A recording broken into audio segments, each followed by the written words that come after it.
I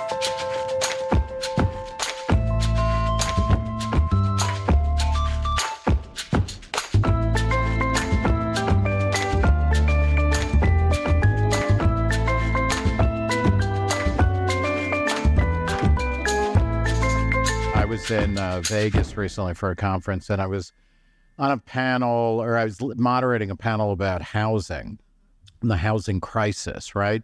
And one of the things I did stupidly right before I was on, I checked, there's a really good economist named Jeremy Horpedal, who's at University of Central Arkansas, of all places, but he does a ton of just inflation-adjusted or normed expenditures for all sorts of age groups over all sorts of things. And between 1984 and now, all age groups are basically have been spending the same amount for housing.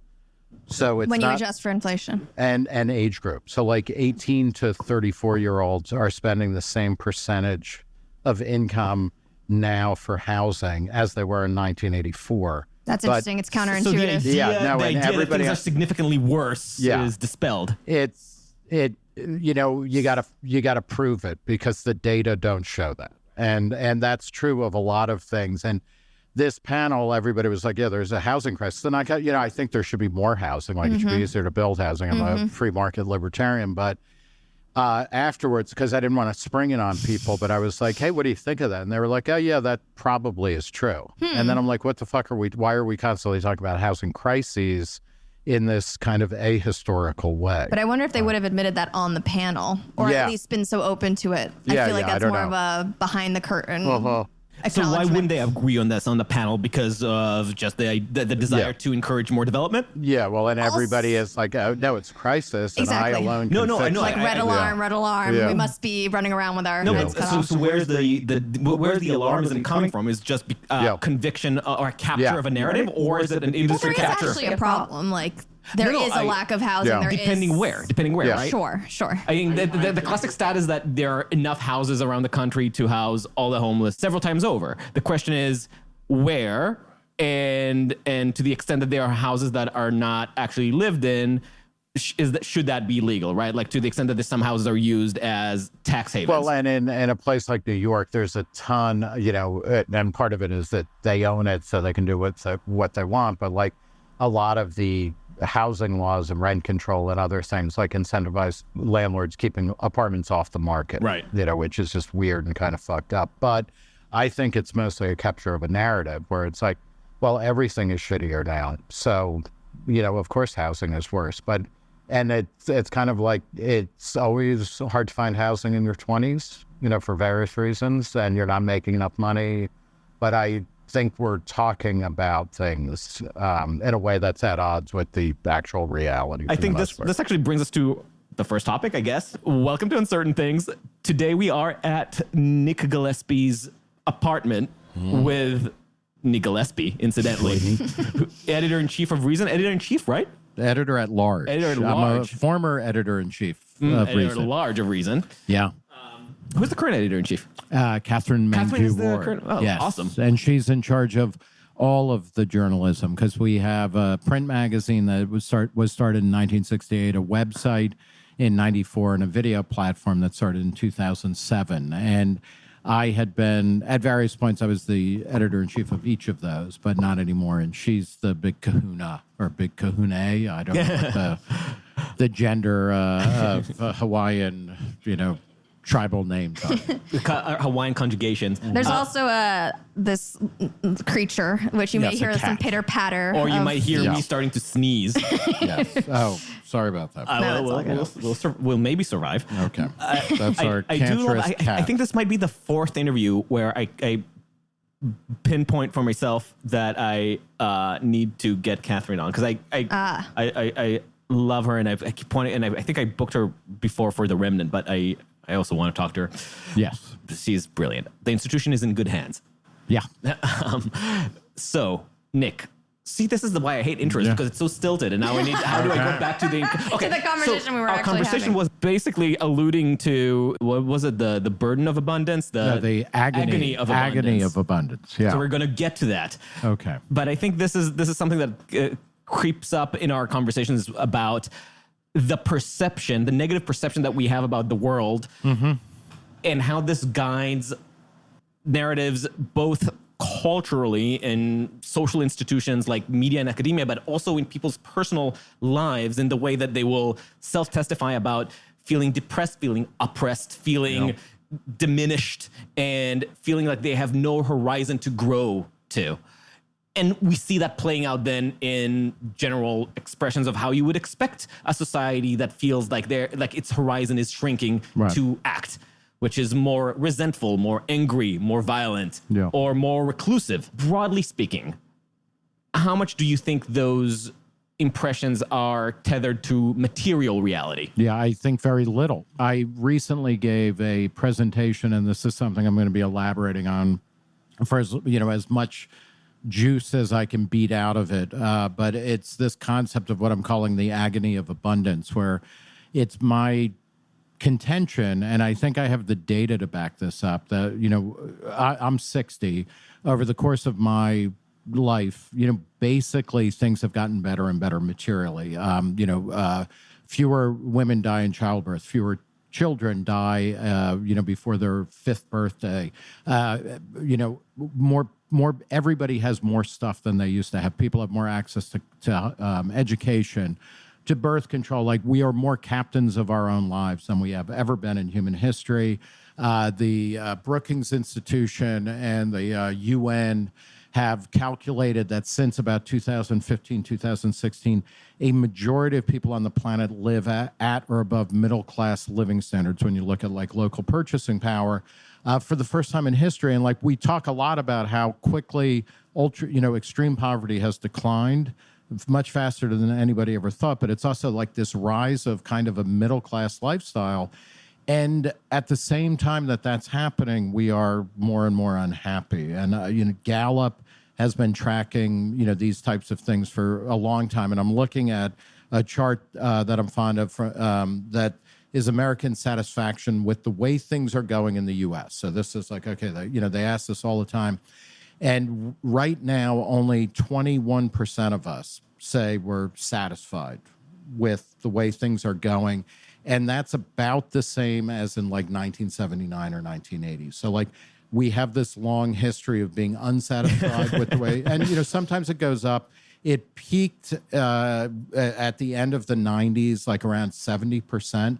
People are like, okay, and that kind of makes a certain amount of sense. That was a very prosperous decade. The Cold War was over. Whatever storm clouds were forming had not really come onto the horizon yet. So like, people were like, okay, optimistic. We've beaten history and all of this kind of shit. And then obviously it's gone down since then because of 9/11, because of the financial crisis. And then since then it peaked back up, but it's back down again. So only 21% and we're talking of about us, perceptions. yes, say that they are satisfied with the way things are going in the U.S., but 78% say they're satisfied with their personal life and like how their things are going in their life. So there's this really massive disconnect. So even today, when the general story about the American mind is that Americans are more depressed than normal, Americans are more immiserated, more polarized. We're one. I don't know how one election can be the end of democracy. Right. But like, we're one election away from the end of democracy, or the the beginning of a totalitarian left-wing dictatorship, et cetera. But like, everything is going terribly. But somehow 78% of us are like, but my life is going pretty well. I don't want to brag. Yeah, I think Ezra Klein recently did an interview with his wife, who I'm blanking on her name, unfortunately, but she writes Annie Lowry. Thank you. Yeah. And she talked about this as well, like this disconnect, because she brought up so many stats for people when they self-report, they're doing well, but when they report out, they see only kind of a negative, dark picture. Right. And I would assume that media has a huge role to play in this. I think both Annie Lowry and Ezra Klein have a role to play in that, because that's the basic shtick that they talk about in their various outlets is like, like, things are bad. Well, this is when we started on certain things. One of the things that was very eye-opening to me, because I lean lefty. Yeah. I've been surrounded by more lefty-leaning media most of my life. And starting on certain things, I began speaking with more conservative thinkers, conservative writers. And one of the things that stood out to me most was how often they were acknowledging how good things were. And that actually was I was like, Wait, oh. conservative. I mean, at least the ones we were talking Yeah. to, or at least the Okay, ones yeah, that Adam's that's- yeah. curating. But I was like, I hadn't actually realized to what extent I was steeped in negativity around what I was consuming around the state of the country. I mean, you won't be surprised that we're talking dispatch conservatives. Sure. Yeah. Because, I mean, there is definitely, the left, I think, has a culture of complaint that has been in place for a long time. And again, I think is almost completely at odds with material reality and cultural reality.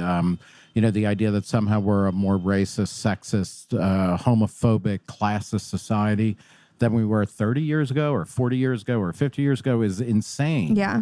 But a lot of people believe that. For the left, it is part of the inherent need, because if your principal moral drive is utopian, then you're always trying to scratch that unscratchable itch, right? And Of a instigate better action. society, of a better society. At some point, you're at the asymptotically impossible better, right? Yeah. So you're looking at smaller and diminishing things for improvement. Yeah, and that last mile is like the worst. I mean, you get to a point where, something like the election of Barack Obama, it somehow ends up being proof that we're more racist than ever. but we're better at hiding it or something. And I think it's been less than a week as we're taping this that Kamala Harris has been, anointed as the Democratic nominee, but you can already see that narrative kicking into high gear that this is really going to be bad for race relations. The fact that, the first woman candidate of South Asian, Indian, and Black descent is on the ballot. Well, boy, we're really in for a lot of racism now. And it's kind of like, wow, you gotta work to say that with a serious face. I'm going to stop you before you even get to the right, because this isn't just an interesting point. I want you to get to the right, and I'm sure you'll remember your point. I'm also writing out something to but Nick to has follow also up on. insane recall, which always scares the shit out of me, and the ability to close loops. The thing that is worrying about the way that the left approaches this is that when you start training yourself to constantly assume the worst, basically interpret any kind of development as negative, because that's just how you're primed to judge the world, then at some point you said it gets more difficult. I actually think it gets easier because you're culturally absorbing that as your starting point. So now you're just looking to, well, I know this is bad. Right. So now I just need to come up with the explanation of why. And that's something that our brains are really good at doing. Yeah, Right. that's true. And I guess what I meant was that as you approach the end of an era or a regime, you become a weirdly more extreme version of things. And like and I'm not sure I'm making sense here, so tell me if I'm having a Biden moment. But towards the very end of apartheid in South Africa, the government and the regime became much more intense on like maintaining insane racial categories that they clearly didn't believe in, but they became stricter and stricter in the American South in the very last few years of de jure segregation. They started being like, okay, well, this was in that the book and the movies that help, like Black maids, it's not even that they can't use the white toilets, but the toilets can't be in the same house. You just become more and more insane. So, It's because of the loss of control. Yeah, and I think that there's just this, this is part of the reason why I think certain parts of the left they just seem totally out of reality on some level, because actually things are pretty good. And people have more stuff, people have more education, people have more clothing, more food. And but you got to keep finding that way that this is really the worst thing in the world, So, and you hear people say that all the time, about how the problem is that people have a lot of stuff, and this is a way of going into the right. Yeah, sure, they have a lot of stuff, but they don't have meaning. And, somebody like Tucker Carlson on the right, who is now, starting to interview and talk to people who believe in the rapture, which is a millenarian Christian idea that was popularized in the 70s. The idea that the end times That's the are Left Behind culture. It is, yeah, literally. It was Left Behind was like the most popular cultural manifestation of it, the series of novels. And, he's starting to talk to people like that. And he sounds very much like people on the left, where it's like, they'll grant, okay, well, yeah, people have more stuff and people actually live longer and, whatever. But it's like, but it's material. Yeah. And also like, oh, that's almost bad because if you're living a life of, inner torment, and now we're making it longer, is there nothing, that capitalism or society won't do to make people more miserable? And I find on the right, there's a lot of that kind of end of worldism and, particularly in things like gender issues and like, the trans issue, which, I think there are very serious concerns about, children and transitioning and all of that kind of stuff. But that isn't actually what, the most insane people on the right, like they were bothered by equality for gays, and they're bothered by equality for trans people or anybody who is a minority of one or whatever. Like they get freaked out. And then they're suddenly like, this world is falling apart. Nobody takes religion seriously anymore. Nobody does this. And somehow it's like society's fault that these old institutions have broken down and have alienated the people that they were supposed to serve or protect. But somehow it's like, it's my fault that the Catholic Church, fucked up and didn't do anything to keep people coming to church. It's like, that's their problem. It's not mine.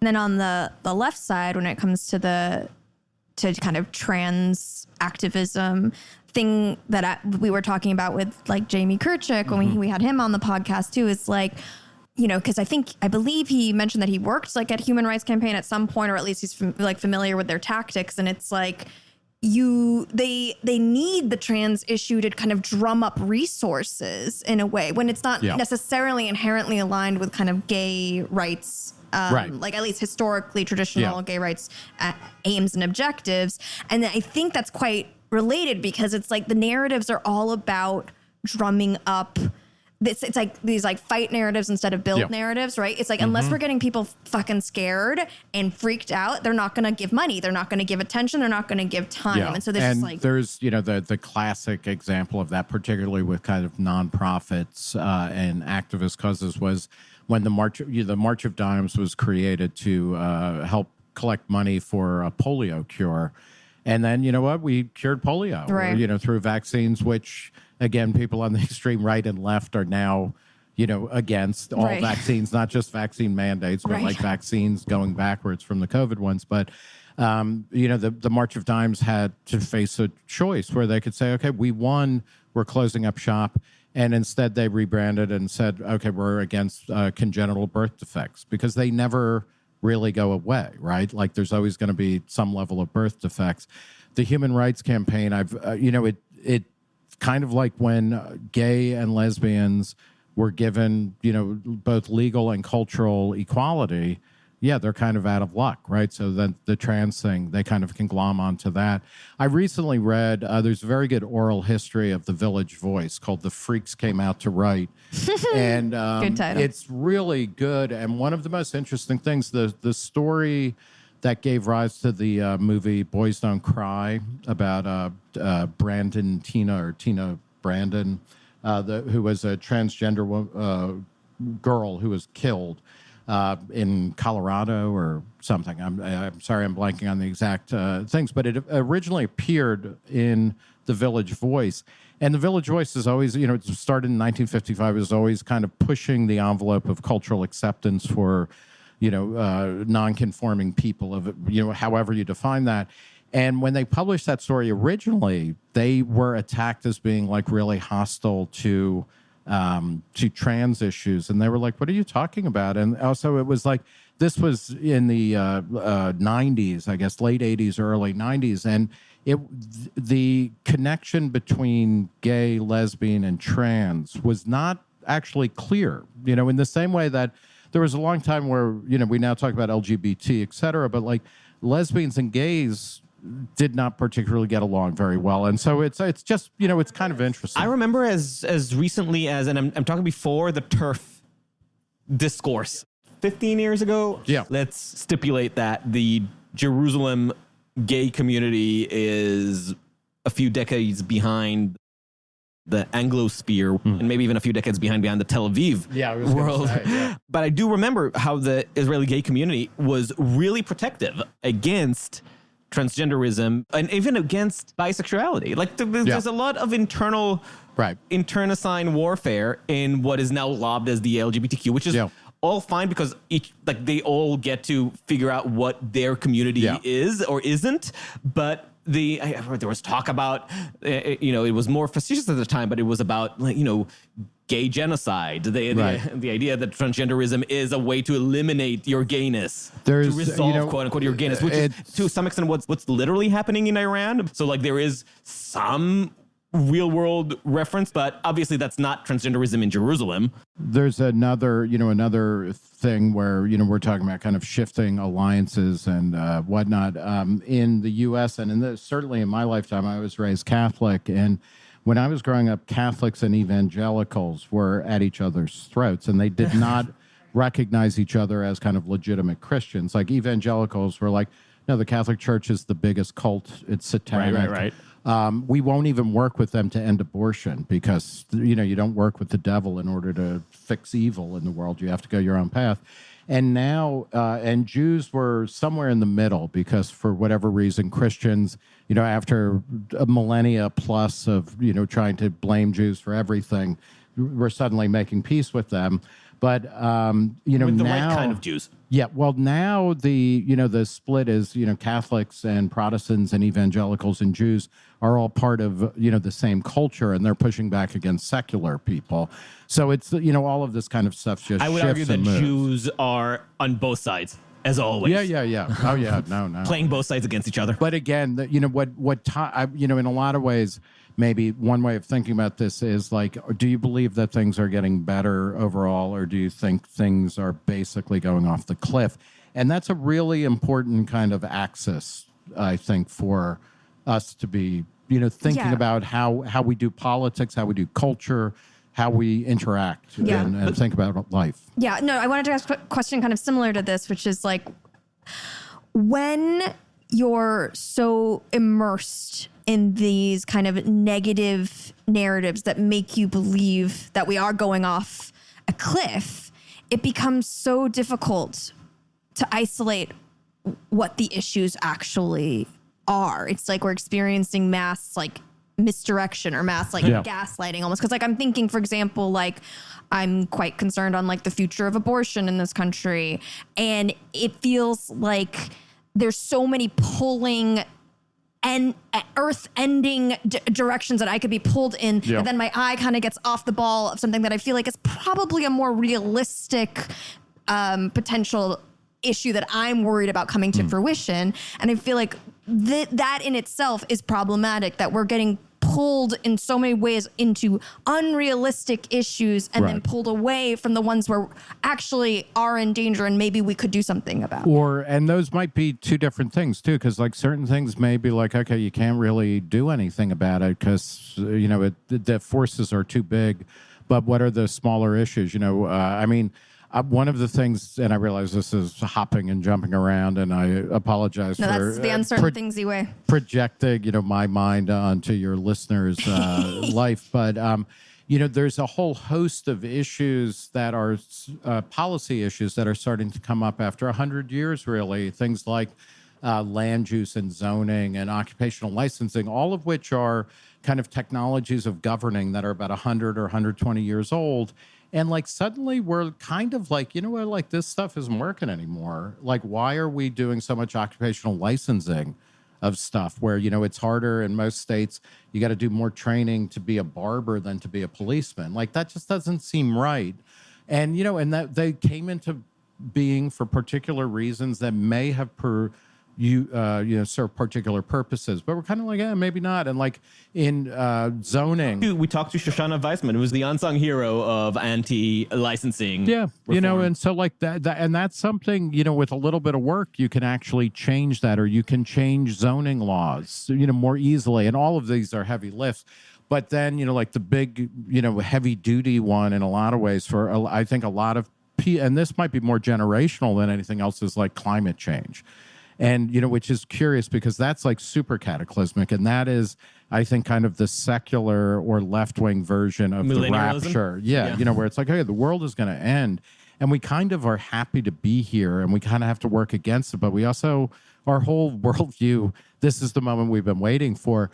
But like, what do you do about climate change? Like, especially many of the models would essentially say, well, we're done anyway, but you should be making sure that you're separating your plastic and your glass and all of that, even though it will not matter. Yeah, I feel like the only response that lefties have is just to not procreate. That's kind of the only response they feel like they have. Don't take that out on the environment too, because like the reason why we're having fewer babies is because we're richer and because women have more options. Right. Like this is a global phenomenon. Yes, yeah. And it's like as women become more equal and they have more options and more years of education.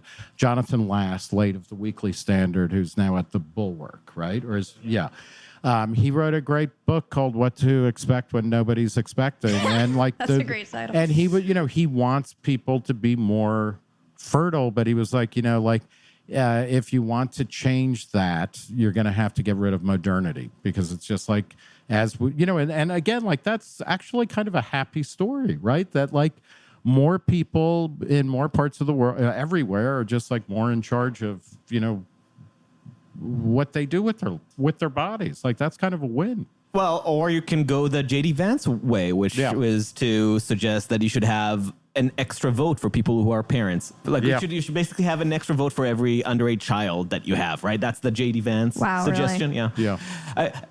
The way he put it, give children the right to vote, but give the parent control over that vote until they're of age. Yeah.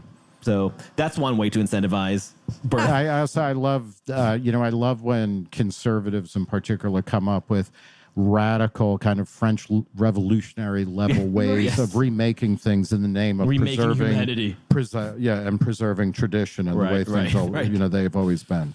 Yeah, I was just wanted to add a little bit of maybe it's rephrasing what you just said in a slightly different way. Which is the definition of rephrasing.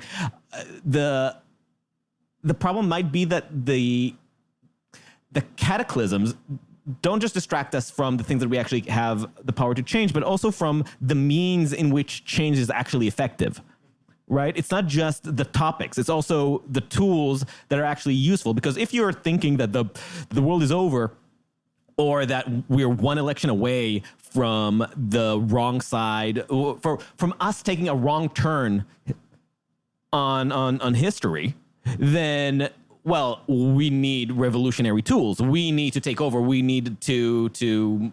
We need to smash norms. We need to smash whether norms. we're Donald Trump or we're... We need to apply all the power that we have in order to stop it. Right. And that is actually the priority, as opposed to some small technocratic change in regulating emissions or regulating commerce.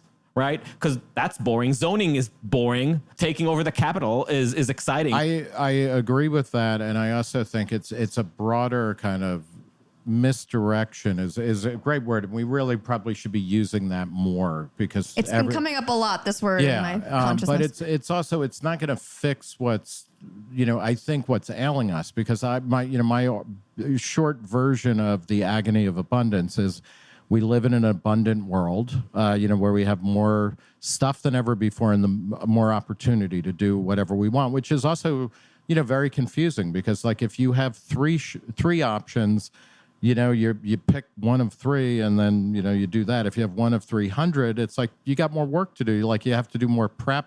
And you got to try more things. It's hard. It's harder work to figure out what to do when you have more options. And it also requires your ability to admit when some of these solutions that you tried and committed to were wrong. Well, and I'm going to say it's not even solutions. Like it's, to me, it's experiments. Like we are, we are so far up. Like everybody is at the top of Maslow's hierarchy of needs. Like we're all in a symbolic world where we are.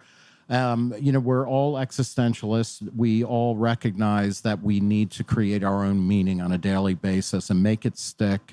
Many of the old helper institutions, whether it's the family, whether it's the nation, whether it's the church or the company or whatever, they have fallen away for a variety of reasons. I think mostly because they alienated the people they were trying to serve, But, it's a lot more work. By the way, this is such a crucial point that you were alluding to, which is that those institutions have alienated the people, right? Yeah. The way that you mentioned that conservatives keep trying to impose church because we were losing meaning.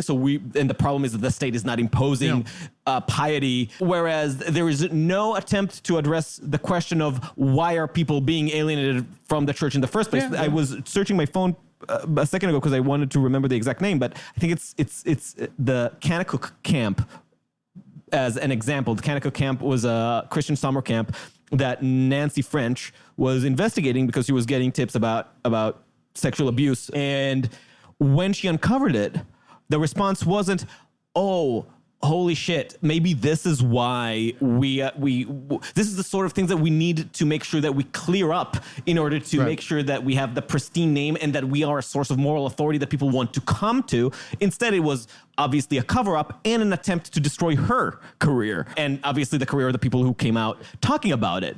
And this happens every time because a lot of these institutions care more about preserving their material comfort at the expense of the values that they purport to espouse. On the big picture, people like Tucker Carlson or J.D. Vance will not point a finger at, well, maybe you should clean up your house first and reclaim that authority by actually being a source for moral edification. Instead, the goal should be take power by whatever means necessary and impose it. Yeah, and with the government at all levels, but especially the federal government, I mean, if you go back to, the moment that John F. Kennedy was killed, and we had higher levels of trust and confidence in the federal government to do the right thing. Gallup has been tracking that in a couple of other places. And then it's like, okay, well, you create the Gulf of Tonkin resolution, which was a lie to get us into Vietnam. And then you lie about whether or not Vietnam is winnable. Then you have people like Richard Nixon doing weird shit with Watergate and lying about that and invading countries without admitting it. Then you have the Church Commission during the 70s where you find out that, stuff that is still I almost can't believe it. But when you see the historical record of MK Ultra, which was a Department of Defense and CIA plan to create mind control drugs where they were dosing random people, with LSD and stuff like that, or at mental institutions. And it's like, you've got to be kidding me. And then it just keeps going and going and going. It's fucking cool. Yeah, no, but it's it's better than any movie can be, But it's people haven't become more cynical just because we don't eat, we eat too many seed oils. It's because we're not idiots. And after, a half century of being totally lied to and revved up and bullshitted, we're okay, yeah, well, we have to do what you say, but we're not going to believe in you, This is a great point because I am generally, pro deep state person. What do you mean by deep state? You know how the aspirational version of the Roman Republic was that you have an executive, which is the king proxy, you have a people's proxy, which is the parliament, and then you have the courts or the Senate. The thing about the deep state is that the deep state kind of intermingles with the court in the sense of having the long-term vision, but also you get the really legitimate Philip Hamburger argument about the authoritarian nature of the deep state, which is a real problem. We would love to have, and I guess but it comes to competence, right? Partly it comes to competence and the ability and to disinterest, adjust. a disinterested, an enlightenment disinterest, where it's okay, you're going to have bureaucrats who are competent and knowledgeable and have institutional knowledge and are not just going to be self-dealing, and that probably will never really exist, but it can, and we should hold our government to higher standards. That's the thing, that we need to hold the government to this standard, knowing that it can never really get there, and knowing that graft will always be part of any systemic this equation. Is my predecessor at Reason, the woman who hired me, Virginia Pastrell, used to, in the 90s, would talk a lot about a kind of nihilism that was rife in libertarianism when it came to politics. If you are only horrible people, only power mad people go into power, into politics, and bureaucrats are all self-dealers. And it's you have to keep a check on them. But if you grant that, then like you can't be surprised when the government is not acting competently and transparently. It's funny. It's an interesting balance because like in the idealistic version of the American story, there's a lot of cynicism inherent in the way that this country was formed, and there was a lot of awareness of it, right? If you read the Federalist Papers, there was no idealistic naivete about what people are, both in terms of what the masses are and also what the people who end up being in power and what their interests are. And the whole point was to balance the worst of humanity in the least harmful way. And that's the emphasis on decentralization and dispersed power coming out of the Enlightenment. And conflict. Internal conflict and having conflict and tension and some gridlock inherent in the system, right? So there was that cynicism, but at the same time, and this is a nice little paradox of the founding, there really was a lot of idealism because a lot of the system still did rely on the civil servants at the same time being self-serving and self-dealing, but also highly educated, having some, lip service to public service, having been immersed in Enlightenment language and at the very minimum in Enlightenment theater, to the point where the theater constrained their ability to act outside of norms. And this is what norms are, right? The economic historian Deirdre McCloskey has also talked about capitalism in similar terms, or, kind of free enterprise, which is that, and no system is perfect, but that it consists of people saying like, okay, I'm going to follow the rules without knowing for sure that I'm going to win. And like, that's a pretty good binding kind of, a consensus to have and whatnot. And I think, to everything that you were saying, I would just add from a kind of libertarian perspective, part of it is also you want to make it that the government, like not everything depends on the government, because that way, if the government isn't doing its job, you can still get on with your life. And and again, in many ways, we do that all the time. Like most people, it's not, they're not waiting for, a check or somebody from the state, local, state, or federal to come and fix their lives. They're getting on with their life. I mean, in a way, Israel just exemplified that specific idea in the sense that the government has effectively collapsed after October 7th, as far as I see it. And I've been derided by your colleague Matt Welch for saying that Israel, by all intents and purposes, stopped existing after October 7th, and that we are at this point just a people in an army. We are back to being a yeshuv in Haganah. The government is grafting and moving money around, but really not contributing anything. The only reason that the state still exists is that civil society was so strong and that the army culture was strong independently, that both institutions, civil society and the army, were able to operate while the government, the state, was in absentia. Yeah. Dumbledore's army. Basically. Right. But this takes me to the question about liberalism versus tribalism. So we agree that there is a need to, when we're thinking about how the ideal system, and I don't like thinking about ideal systems because ideal systems don't exist, but preferable system, and we like the idea of keeping institutions in conflict with each other. We like the idea of avoiding centralization. But we also agreed that there was some assumption of shared values, and those values don't need to be lofty, but at minimum, the idea that we are all playing the same game, and even if we might lose, we think that it would be better for all of us to play by the same rules in the process. And this is something that I've been struggling within myself a lot since October 7th, because October 7th raised the tribal tendencies within me, unsurprisingly. And as a staunch liberal in the European sense, which is more akin to libertarianism, although distinct, I've been fighting with my commitment to pluralism with my rage and fear, which are the feral causes of tribalism. You're afraid and angry, so you revert to your tribe because this is your survival. Nobody else can be trusted, right? Exactly. What are you? What is your heritage? I am half Irish, half Peruvian. Okay, so you're at war with yourself, I assume. But like, I guess my parents were raised Catholic and then rejected the Catholic religion, and then I was raised without any religion, and brought to the U.S. when I was 5. do you identify more as Irish or Peruvian? Neither. Or as a Long Islander? Not as a Long Islander. Which is its own problem. The reason I bring it up is because, like, to your point of, like, I mean, everybody talks about tribalism, like the new tribalism.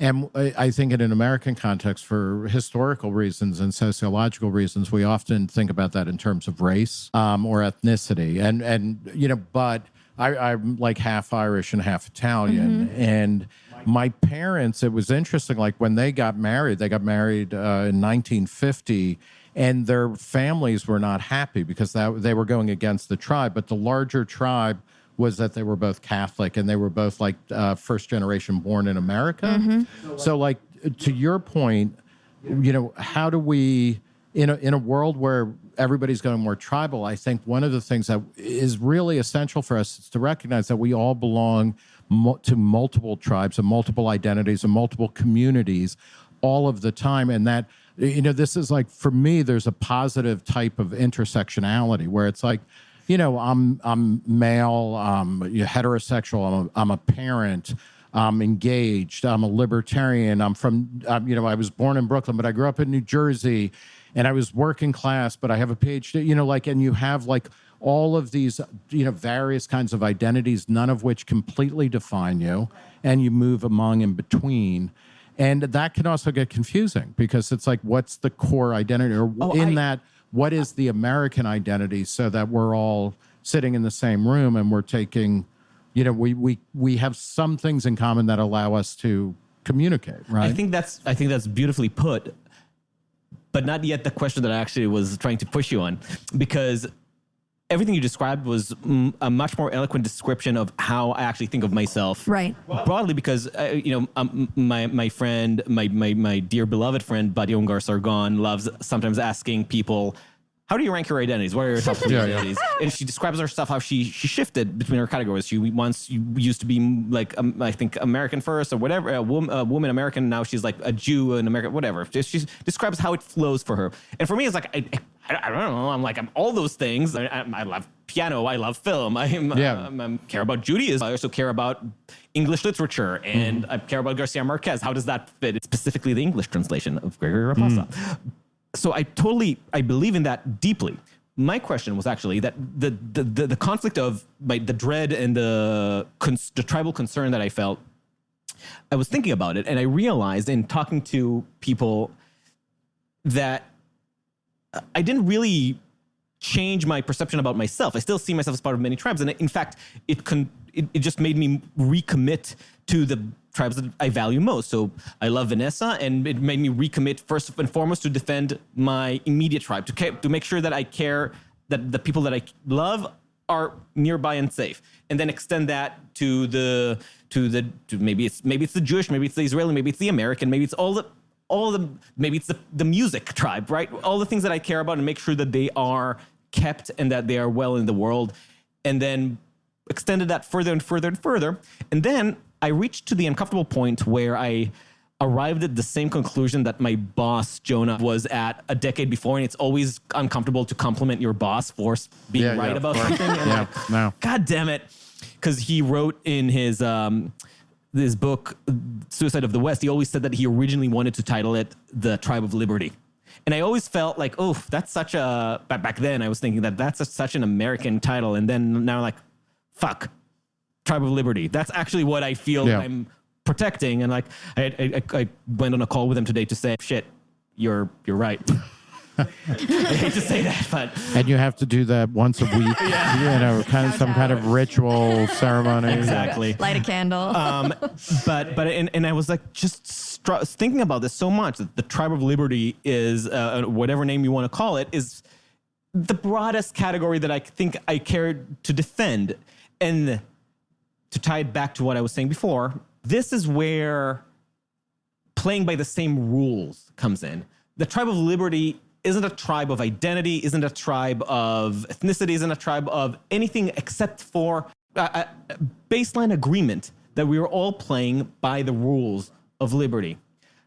And I think the shock of October 7th and arguably of January 6th, but the shock of the destabilization of the past few years, and different people may have had the shock hit them in different points, is the realization that a lot of us are committed to the liberal game, to the tribe of liberty, but other people are using the language and codes of liberty to disrupt it and are actually playing the tribal game under the guise of the liberal game. Yeah. And this is oftentimes seen as, this is the weakness of liberalism in a kind of European tradition. Of tolerance, right? Yeah, absolutely. And, and that can take on different types of forms, because I'm a big fan, which is a super term to use for him, but of Foucault, of Michel Foucault, who talked a lot about power dynamics and how power structures many relationships in society. And towards the end of his life, in the late 70s and early 80s, he actually was telling his students in lectures in Paris to read Friedrich von Hayek and Ludwig von Mises,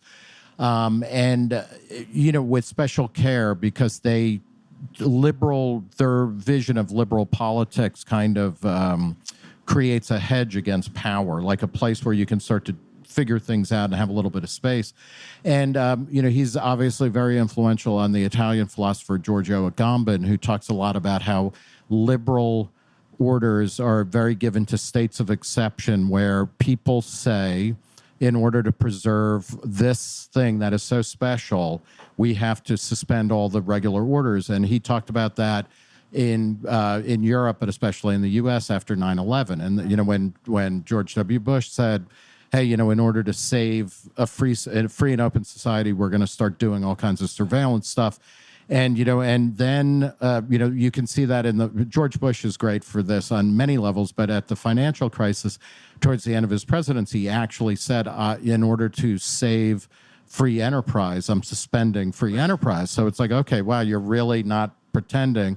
And the example of this, for Agamben, was the way Carl Schmitt talked about Weimar Germany, that it was a liberal order can be kind of subverted very easily by fascists or by people who are going to, use liberal rules in order to become authoritarian. The Agamben thing is great because when COVID hit, he said, what COVID is, and particularly in Italy where he was living, the state is claiming this is a state of exception and we're suspending all kinds of civil liberties. And he was like, no, there is no such thing as a COVID pandemic. And his left-wing academic supporters in America were like, this guy is crazy. Like, they refuse, like, he was making exactly the same argument in every way. And it's a good argument, but, so I feel your concern about that, like the idea that we may be in a place where we're going to lose everything because we are too tolerant or we're not hip to the threats.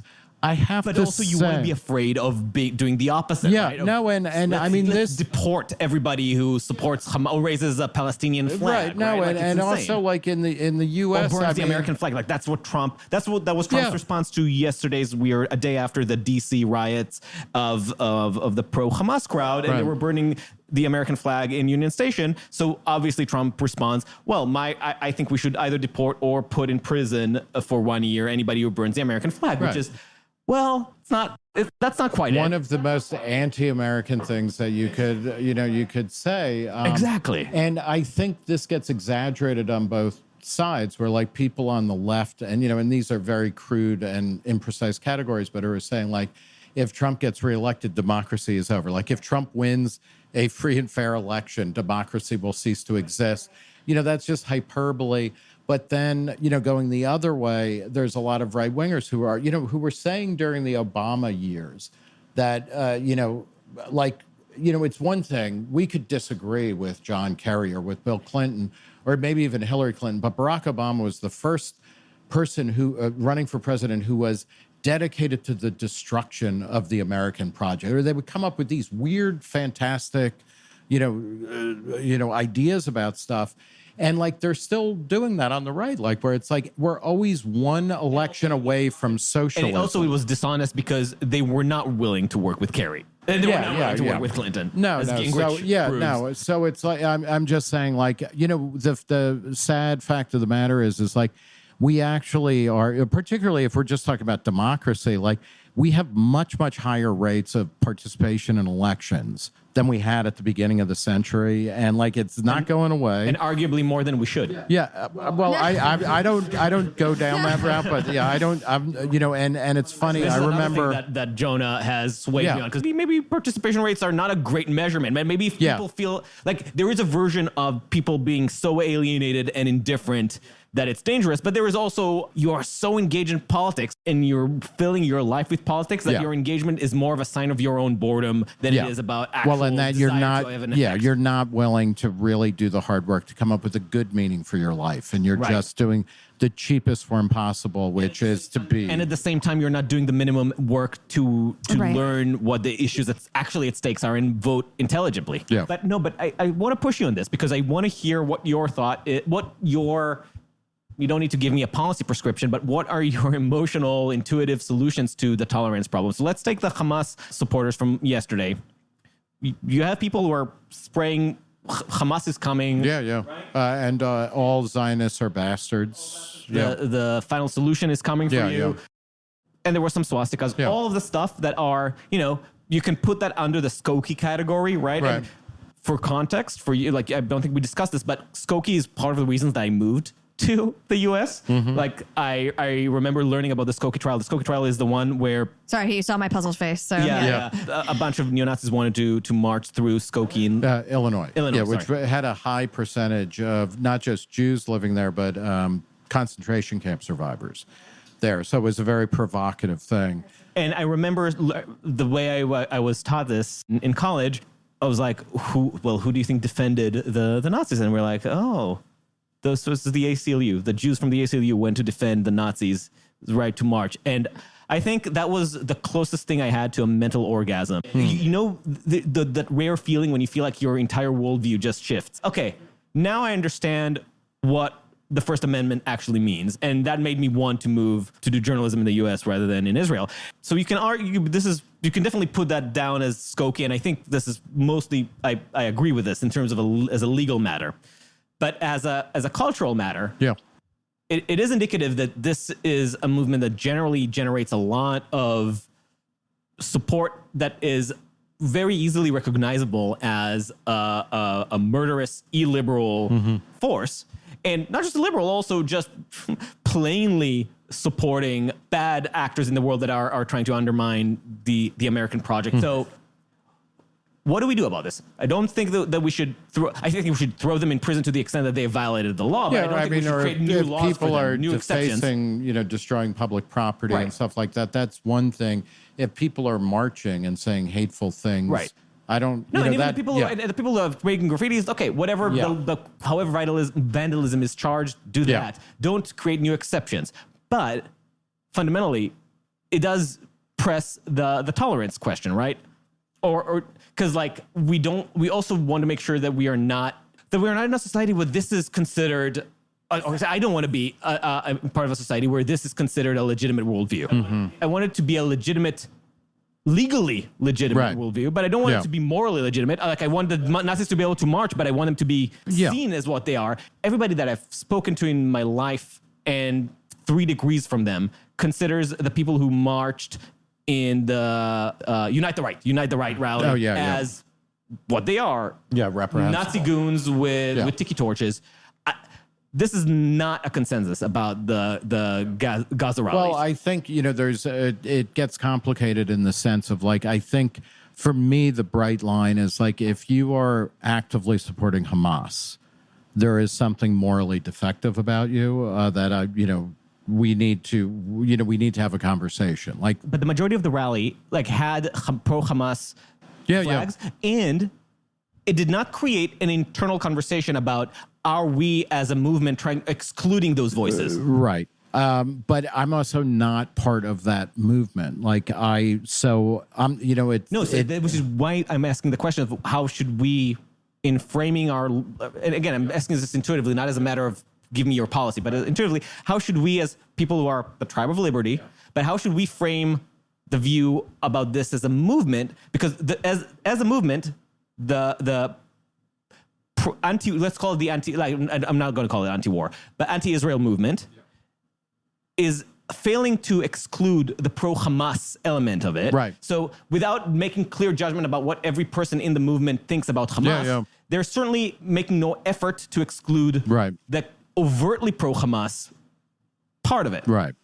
So I think that's a real problem for that movement. And I say this as somebody who, prefers or not prefers, I want an American foreign policy that is doing less militarily in the world, including arming people.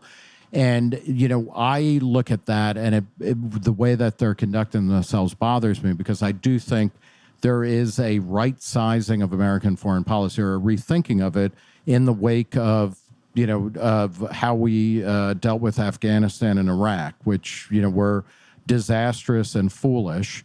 We're in the midst of a reevaluation of that. And then this comes along and this takes, serious rational discussion off the table, because when you start to say, it becomes very hard to say, maybe the U.S.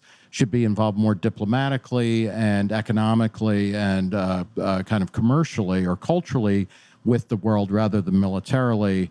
And then you have people who are saying, the U.S. is guilty of genocide because we are supporting Israel, which is committing genocide, et cetera. Like that, you got to call people out like that and have a better discussion. There are people, in Congress, somebody like Thomas Massey, who's a congressman from Kentucky, and he was a Tea Party guy. He's very libertarian, and he is against all military aid to Ukraine and to Israel and to every other country in the world. And I don't actually agree with him in toto, but I can recognize I'm going to have a different conversation with somebody like that, who is arguing from, first principles and in good faith, than with somebody who is no, I'm actually pro-Hamas. I don't even fucking care what's going on in Ukraine. And I'm not even I don't want a two-state solution. I want a no-state solution, for Israel or for Jews. So, we need to culturally, and this, is lame, I guess, but it's we need to be staging better conversations where we don't immediately go into, and this is a George Bushism that comes from the New Testament. You're either with us or against us. This is something that Jesus says in one of the Gospels. And if that is the way that you do politics and do policy and do culture, then we're fucked. And we need to get away from that kind of I don't mean to mix theology now, but, get away from that kind of Manichaeism and into something where, when in a liberal order, and this is something Hayek said somewhere, and, he was a guy who his first language was German, and when he wrote in English, it sounded like he was writing in German, but he said something really verbose about how, in a liberal society, you have to commit to living peaceably with people upon whom you disagree with really super important things. And that would be somebody who is Israel should be wiped off the face of the earth. That's one thing. Israel is committing genocide in Gaza, which I don't think they are. That's another type of thinking. How do you fix, the Palestinian issue in Gaza and the West Bank? These are all these could yield very different conversations. Right. The question is though, because I don't think I can be accused of not living to the liberal ideal. I've lived in Israel, in Jerusalem, neighboring with Palestinians and participating in also what you would consider the left mission of supporting building up the Palestinian state in the sense of a liberal functioning state, supporting infrastructure, supporting the local public in the West Bank and in Gaza. And a lot of them didn't think the better of me for it. They still thought that I should go back to Poland or wherever they thought, even though my family lived in, even though literally my grandfather would have considered himself Palestinian, because when he was growing up, Palestine was the Jewish community in that in the Mandate. But whatever. My concern isn't that they are anti-Israel. I've lived with anti-Israeli sentiment all my life, both English-speaking and Arabic-speaking.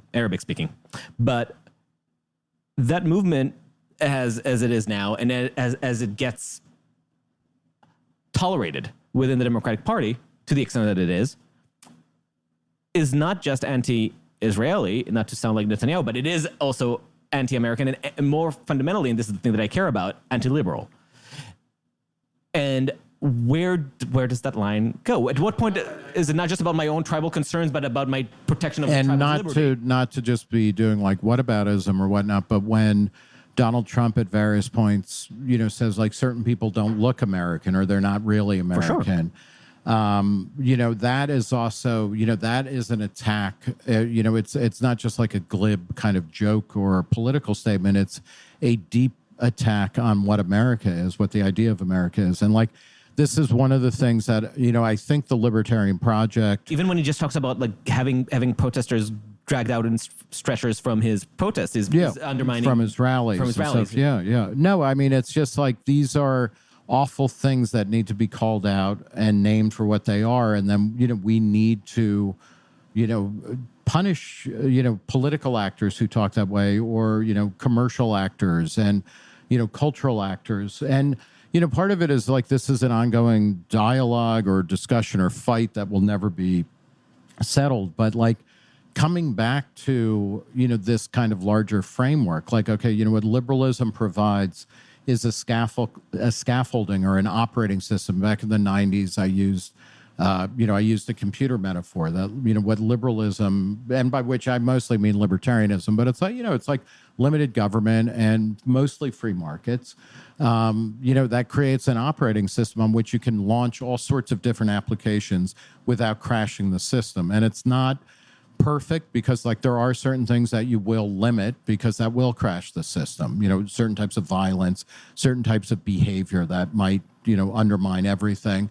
But we have to valorize that, and then we have to live it, and we have to enact it, and we have to constantly be talking to people about why that is better than saying, no, you know what, like the really good thing is like we're going to win. Like the three of us, we all agree on we're going to win the next election, and then we're going to lock it down. The world that we want, which you hear from, the people who call themselves national conservatives. You hear that from people on the progressive left. And it's like, I don't know what you guys are talking about because like what I actually want and what I know from my life, and this goes back to the kind of agony of abundance and the individual existentialism, is like all I know for sure is that like what I thought was wise in my 20s was not what I wanted in my 30s, 40s, 50s. When I think of somebody like a J.D. Vance who, less than a decade ago was literally calling Trump Hitler, is now on board.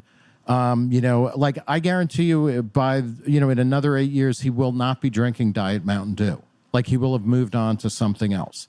And so like, you don't want to lock things down. You want to keep things, you want to keep a framework that allows for a certain amount of stability and peace and tolerance, and then you let it rip as much as possible.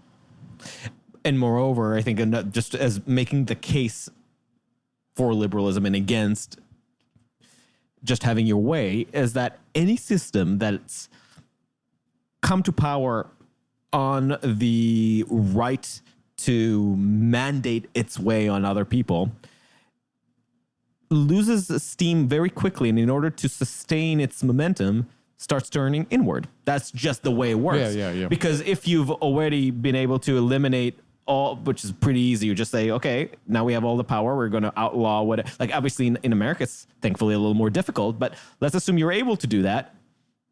Now what? Where are you going to get the energy to drive up more support and more cultural cachet? You need to turn inward, and then you'll find closer and closer conspiracies. And that's why the last show trials were the closest rank around Stalin. That's why the last stage of the French Revolution was just eliminating the final directorate. And after the Jacobins, after the stage after stage of self-immolations. It's been a while since this, but when you look at religious revivals and, the Great Awakenings, religious spirit in America, which tended to be, variations on kind of what would now be called an evangelical Christianity. They were not mandated. You couldn't, you couldn't force somebody to worship God at all, much less a particular one on a particular day. And the movements that built that, they created their own organs and institutions, and they did tents, revivals and circuits, and they created intellectuals and books and, printing presses and colleges and associations. And, they flourish and then they fall. And, and that's actually kind of a model for what we should be, like, if you want to take over the world, go do it, and it's like, but, you got to be like Amazon. You don't, you're not going to be given a government monopoly on telling people how to live, for, a moral life any more than a business. And I think we can kind of all mostly understand that, like, okay, that's a better world where, like, you don't get to tell me how to live, because that would imply when I get power, I'm going to tell you how to live and you have to suck it up.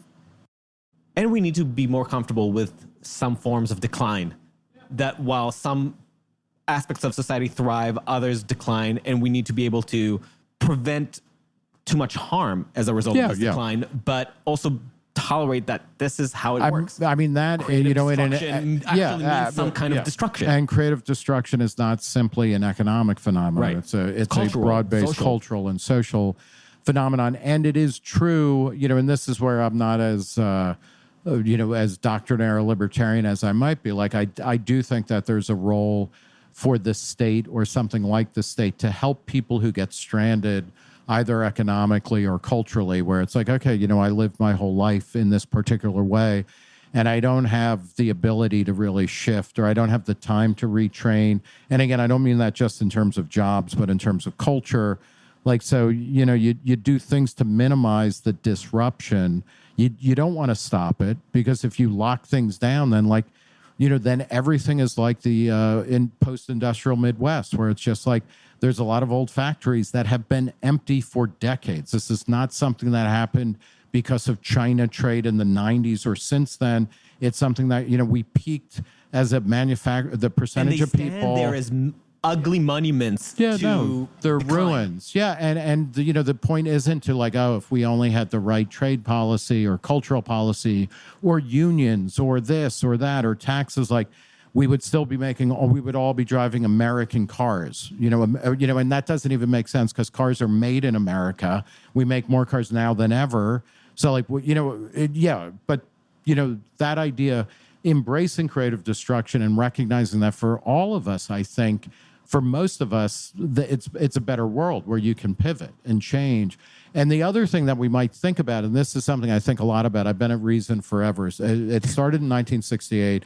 I started in 93. And when I moved to LA, I was in grad school in Buffalo, and I moved there and I got to read the old archives. And what was fascinating, libertarianism, and certainly Reason in many ways, is identified heavily with economics, because people like Milton Friedman and Hayek and, Ayn Rand was kind of philosophy, but, like, talked a lot about free markets, and, all of her heroes are businessmen. So there's a big economic component. But in many of the early issues for the first few years, there were a lot of psychologists talking. And one of the things that they were talking about is, like, what kind of people flourish in a free society? And, and like, the freedom of choice that you had to live how you wanted in, like, 1970 was certainly better than 1950, but it's like nothing compared to now.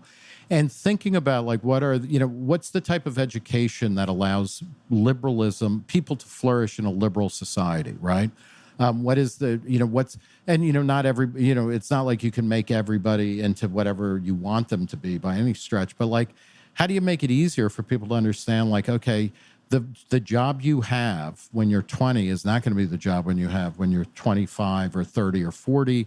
And that's okay. And, like, things change and things rise and fall. And that can be sad. It can be tragic. And, like, we should always, say prayers for the dead around us, right? But we also don't try to keep them alive, like keep them on life support in a way that fucks everything up. It's like, so if I'm kind of interpreting some of what the threads of what I'm hearing, it's like, in order to combat the virus of illiberal thinking, we need a liberalism revivalist awakening or movement. And how does one accomplish that? I think it's getting in touch with human psychology in a way. It's like, I'm actually thinking about the beginning of our conversation and all like the negative narratives. Like, I would like to believe that there's like a positive narrative that could galvanize a movement in a way and act as an antidote to all of this like misery guts. Misha is snapping his fingers right now if she's listening. This is, I think there is a famous literary and cultural critic named Frederick Jameson, who's a Marxist. I mean, he's unadornedly, he hates postmodernism because he correctly understands that postmodernism is opposed to Marxist reading. But he had a dictum where he's saying, like, in his work, you should always historicize. And, from a Marxist point of view, that makes sense because that's how you get out of a world in which everything has been normalized and naturalized. So you can't imagine an alternative. But if you go back and look at the past, you see all kinds of stuff. I think that's even more true of a kind of liberal or libertarian reading. And it's like partly because that way you recover a history of progress with a small p. Like, we're in Hell's Kitchen. My father was born somewhere in Hell's Kitchen in 1923 in a building at home, in a building that doesn't exist, on a street that doesn't exist anymore. I don't know where he was born exactly, but like, because of that, and I know his childhood, and I know what his parents' life was like in Ireland, and this is in England occupied. This is pre the independence of Ireland. Like, I have a very clear sense of like, I was much better off being born in 1963 than 1923 or 1883 or whatever.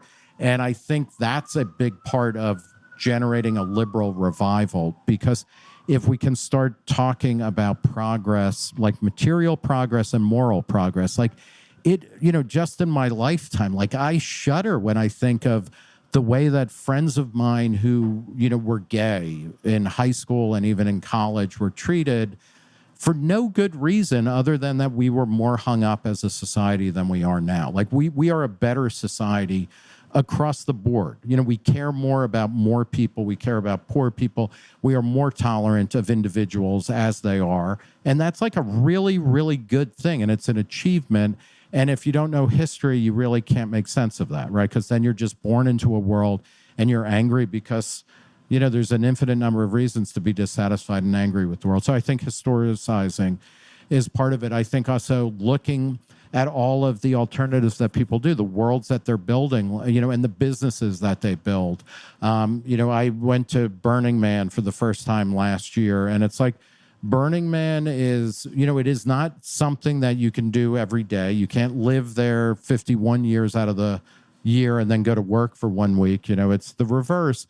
And it is an excrescence of capitalism. It's a bunch of people who can take the time off and have the money to go literally build stuff that is temporary in the desert for about 2 weeks. And then they take everything out, like nothing is left behind. It's like, this incredible gesture, like an existential gesture of just like, we are going to have fun and do something beautiful and then take it all down. And we'll maybe remember it for a while. Looking at things like that, looking at businesses that are just like incredible. I mean, I hate to sound like the insane clown posse, but like, there's miracles around us all, every day and in every way. And like recognizing that, and what are the institutions, what are the economic structures, what are the educational structures that like make that more likely to happen, right? And make us more resilient as individuals and as communities and as nations. The thing that I want you to go to, I think this is a perfect segue for you. So I'm going to give it to you in a second, but I just want to note that this makes me think that I was going to say that the alluring thing about anger, fear, rage, and eschatology is it's really easy to tap into and build upon it a very tenuous but very powerful coalition. But I'm thinking about my childhood in Jerusalem and how I wrote the essay about privilege and the things that I actually consider to be the privilege of my life, about like grew up poor. I grew up with in many ways with low means, but in other ways very privileged. And one of those privileges was the schools that I got to go to, which were not fancy, but just because of the lottery of my life, and were in the grace periods of particular schools with a particular class with particular teachers, that I felt ensconced and but not in the cheap cosseting way, but in the enriching, challenging, experimental way. Like, you can try things, and if you fail, we will let you know that you fail, and you will feel bad for it, but then we'll help you rise and build up again. And that's a very unique circumstance to grow up in. And I think I'm incredibly privileged to have gone through this. But that context gave me the sense of what a community, a smart, healthy surrounding can be. And it's not that difficult. It's not beyond reach.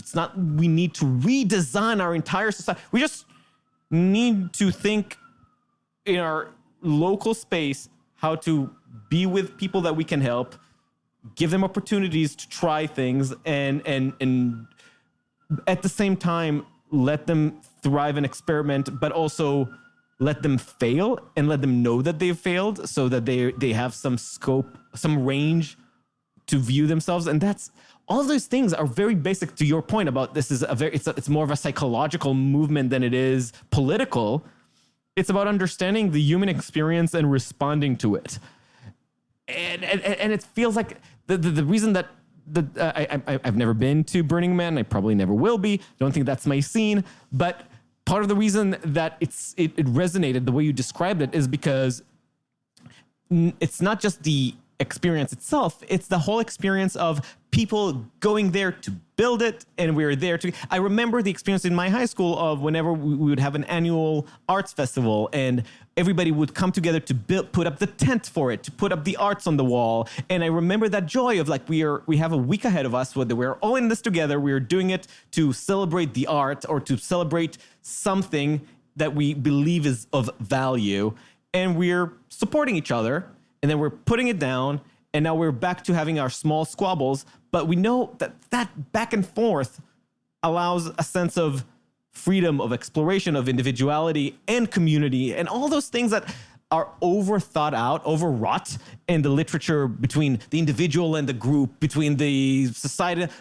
All that becomes very self-explanatory when you're just living in a small society that is sensitive and is not over-planned, over-structured, but is attentive. I mean, I in a lot of ways, we live in the world that our forebears wanted to create, I think. Where it's like we have so many choices, we can do so many things, we have so many options, and we're acting as if this is the worst timeline that you could imagine. And like, we gotta get over that. And, we have to build people who are resilient and who do experiment and fail and then are like, okay, that didn't work.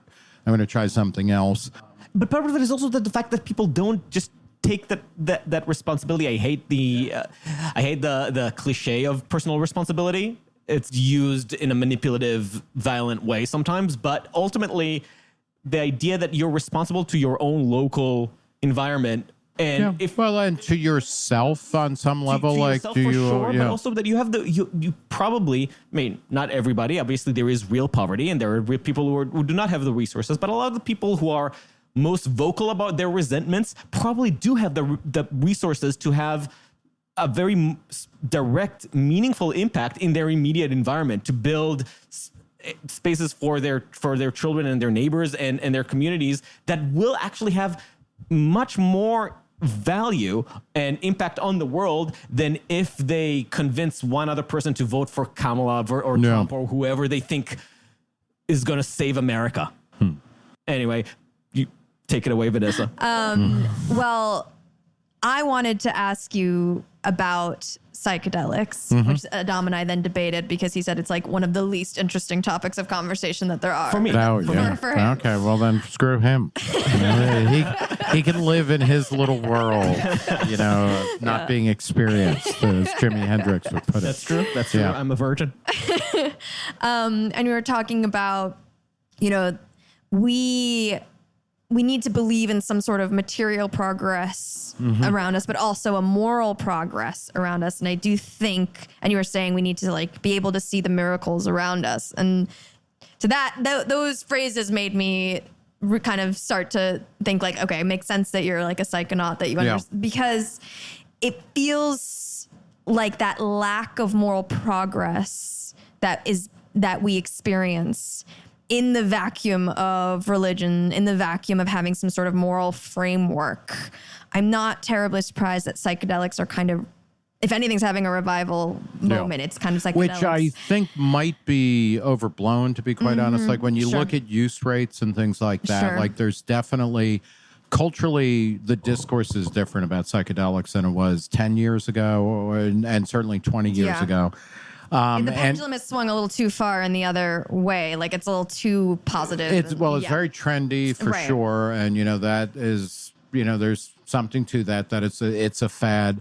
It's also partly, psychedelics and adjacent drugs like MDMA and whatnot and ketamine have been really brought into a kind of therapeutic culture, which is both really good and I think somewhat problematic. But, we're a couple of weeks away from MDMA, the FDA voting on approval of MDMA-assisted therapy for PTSD and a couple of other indications.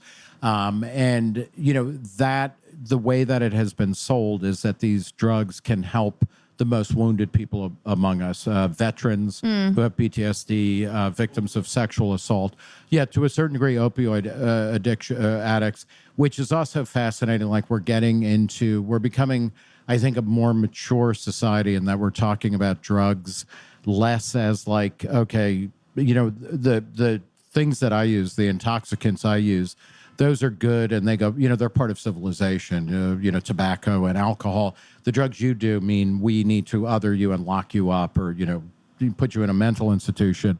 But we're having better conversations about that, including the idea that, if you have an alcohol problem or a heroin problem, this other drug might cure that, which is very kind of new thinking, and that we can also reduce the harms associated with substance abuse by lessening prohibition rather than making it perfect and things like that. There's a lot of interesting stuff going on. I think, to your point, for the same reason that environmentalism, has gotten very big, I think that's partly it's a replacement for religion or theology. I think psychedelics certainly, it provides a kind of spiritual experience that is actually, and I say this to somebody, I have 5 of 7 Catholic sacraments. I never had an experience in church or at a church-related function that I've had with psychedelics. They're much more intense and direct. But, that community and the substances do help feed that, of something that is above and beyond, the kind of, vulgar base human striving every day. And I want, because I heard you talk about this with Coleman Hughes on his podcast, and you said something interesting that you kind of mentioned, and then the conversation veered, and I wanted to follow up on it, which was you felt like, from your perspective in your generation, folks that were discovering psychedelics or experimenting with psychedelics at that moment, they were existing within a very kind of rigid social frameworks where things were quite regimented and traditional.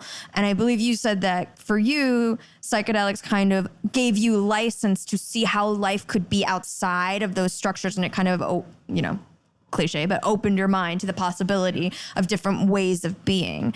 And you mentioned that you see a difference with people of my generation, of the younger generation, and how they're experiencing psychedelics. And I'm curious about this. I've had one spiritual experience with psychedelics, not like a ton, but just one, which for me was very eye-opening about what were the structures that I saw fall away.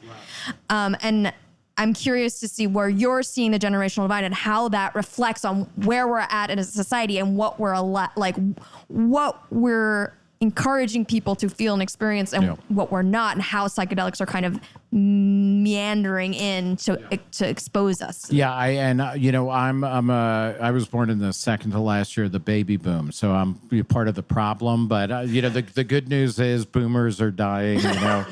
Hundreds or if not thousands are dying on a daily basis. So we'll be out of here soon enough. But the whole kind of narrative of psychedelics was, you turn on, tune in, and drop out, and that you were growing up in a world where you were part of a factory assembly line of humans. You were a computer punch card that could be folded, spindled, and mutilated. So this took you out of that, so that you didn't think the highest human function was working for AT&T or IBM, and going to office wearing identical clothes to everybody, all of that. And it is interesting to me that, now, what happens if you're on the other side of 40, the younger side of 40, and you grew up in a world where it's just all societies repress. That's, just what they do, but it's much looser than it used to be. And it's also, I think, younger people talk about psychedelic experiences oftentimes much more in terms of healing a kind of trauma, which is oftentimes distinct from what is normally considered trauma, like a specific assault or violent episode or a really bad thing. That it's in many ways we've redefined trauma to include basic moments in adolescence. And so a lot of people, younger people approaching psychedelics, are talking about overcoming trauma. And it's not, it's not that they were in Afghanistan or Iraq. It's that, a shade of their childhood that stuck with them that they want to deal it's with. like going through puberty. And I don't mean to diminish it. I'm just saying we're talking about different things. And I think a lot of this is one of the issues of why there's this general lassitude in society is that, and this is really being a boomer, so I apologize for this, but the millennials and Gen Z, who now, comprise, each of them are there's about as many of them each, for each cohort as there are boomers. And then Gen X is a little bit smaller than the boomers, but we have 4 massive cohorts that are more or less the same. And millennials and Gen Z were raised to believe in the system and that the system would be responsive and that you would, the system, if you play by the rules, you'll do pretty well. And I think what happened, particularly with millennials, as they came en masse into the financial crisis and a lot of weirdness, including, the kind of the tail end of COVID, which also affected Gen Z, it's I was told, if I did well in school and I volunteered and I did extracurricular activities, I would get into the school that I wanted, and then I would get the job I wanted, and that didn't happen. And there, so there's anger and disappointment and disillusionment, but there hasn't been that move yet to say, fuck it, we're building our own. Because that is, for better or worse, what the boomer generation did. And I have, there's nothing I hate more than boomers, but they rejected the world that their parents, bless, their hearts, had produced a much more prosperous world and a much better world than the one, the one my parents grew up in fucking sucked. I was handed something much better, and then boomers, and, particularly that first wave, were yeah, we don't want that. We're going to go live on a commune. We're going to start companies where you don't have to wear ties. Et cetera, where women can be presidents of companies, et cetera. I think that's part of what we're waiting on as boomers, and this is obviously Joe Biden is too old to be a boomer, but he's a good stand-in. He had to be pushed off the stage. Donald Trump, somebody should have given him the hook. The boomers are resistant to leave the stage because we're healthier and we still have a lot of, money and power. And why would you give that up if you don't have to? But millennials and Gen Z need to take power. And that's going to be ugly. And that, I think, might be when the pessimism breaks, because a lot of this is being fed by younger people who are hey, I'm 40 and, this fucking old guy is still running the show. And at a certain point, you got to be okay, that you know what, like you have to change that.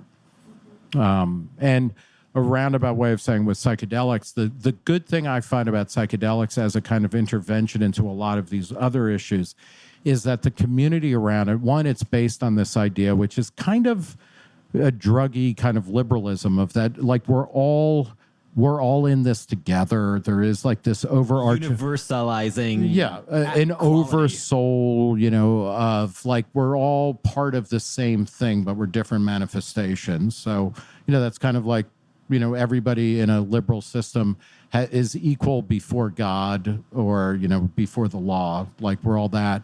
And then also it is multi-generational in a way that no other part of my life is. You know, generally speaking, we're very segregated by age. Right. The only other activity I do that is multi-generational is dancing, actually. Like going to festivals to do, like we do contra dancing, but like different types of dancing.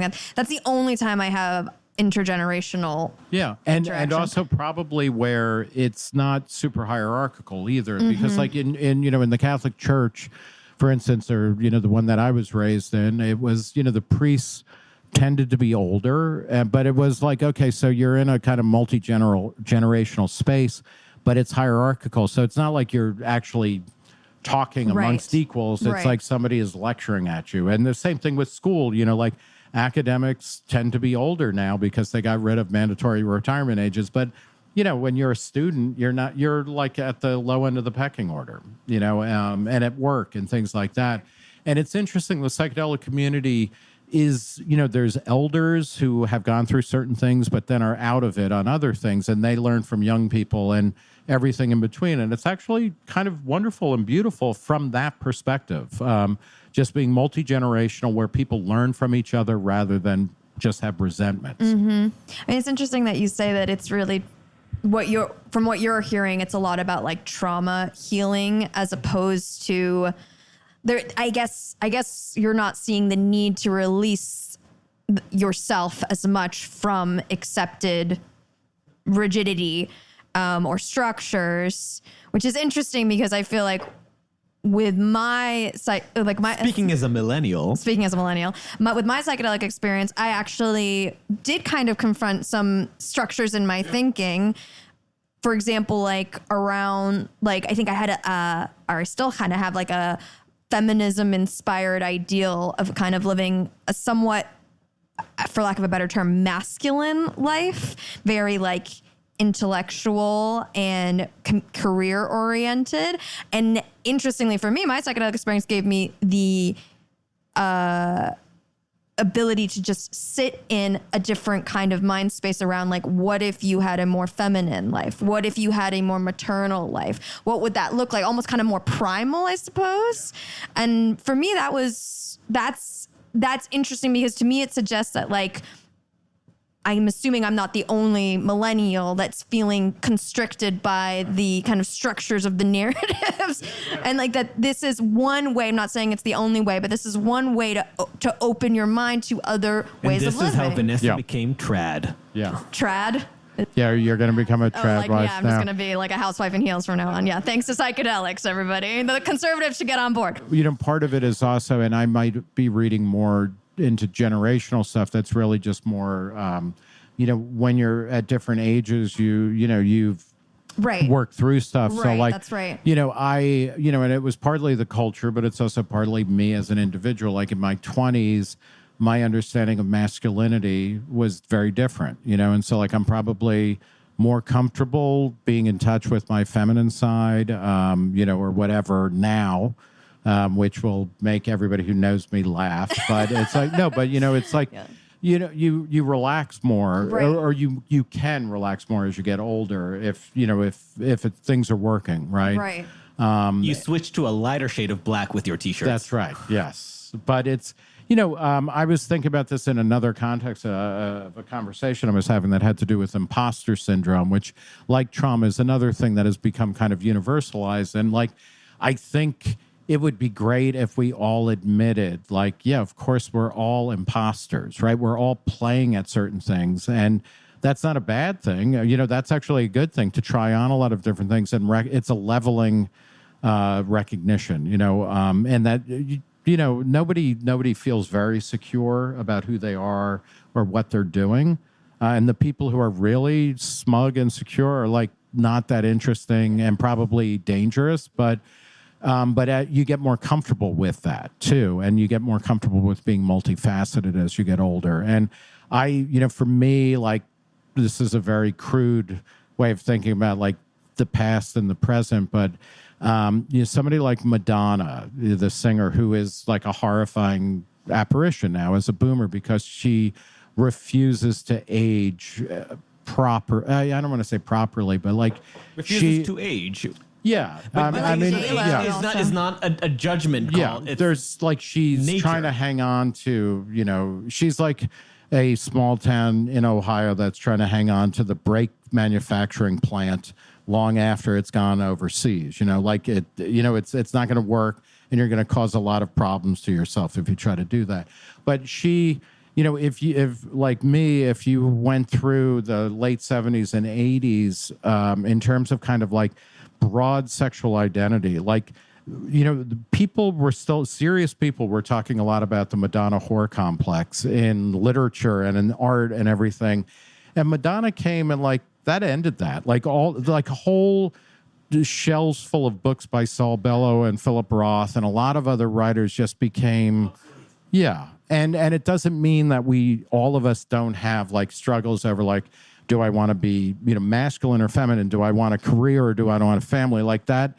And in many ways that's multiplied because we have more options. And like you can have kids later. You can have kids without being married or having a partner. You can adopt kids. You can openly say, I'm never going to have kids. And like people don't shun you in the way that they might, so it gets more and more complicated. And I do think that is one thing that psychedelics can allow you to do. And also certain types of therapy, certain types of school, certain types of community where it can be like, okay, you know what? Like I'm in a place where I can try things on, like I can imagine different things.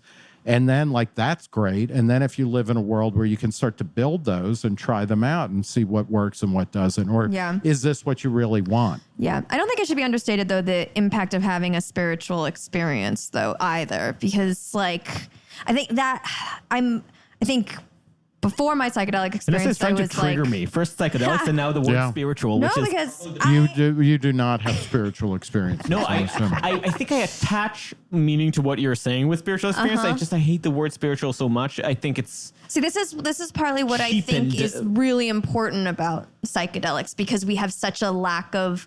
I would say spirituality. I would also say like magic. I would say or the divine. Sometimes people talk about. Actually, I remember like reading a book about, I think, Maslow, and he would have sublime experiences all the time. He was just a sublime guy. He had whatever he had in his experiences. brain. Whatever you need to have in your brain, he could just access that. Fairly easily by going to like the backyard and looking at a tree or whatever. That's exactly. And I he also, by the way, died in I think like his early 50s of a heart attack because he had a really bad heart and was kind of fat and out of shape. Okay. So we're better than that now. But I think it's so hard. It's so like, yes, could I start a meditation practice and could I really like work on myself and access that? If it for me, it's something that I feel called to. So I want to clarify my reluctance. It's not, I have no problem with psychedelics. I do whatever you want to tap into whatever you want. My boredom with psychedelics is that it's a fucking tool that gets elevated. Sure. Because for some people, this is the tool they needed. That's great. Okay. But I think we as humans, we need spiritual experiences, no matter how you access them. Let's avoid the word spiritual. I'm just going to keep triggering you. For multiple reasons. Again, I grew up in Jerusalem, so the word spiritual, people come to Jerusalem to find their spirituality. Sure. Jerusalem is the psychedelics for some people. Sure, right? Sure. And I don't like that. Yeah. And I also don't like thinking of spirituality, or I prefer transcendentalism or whatever you want to call it.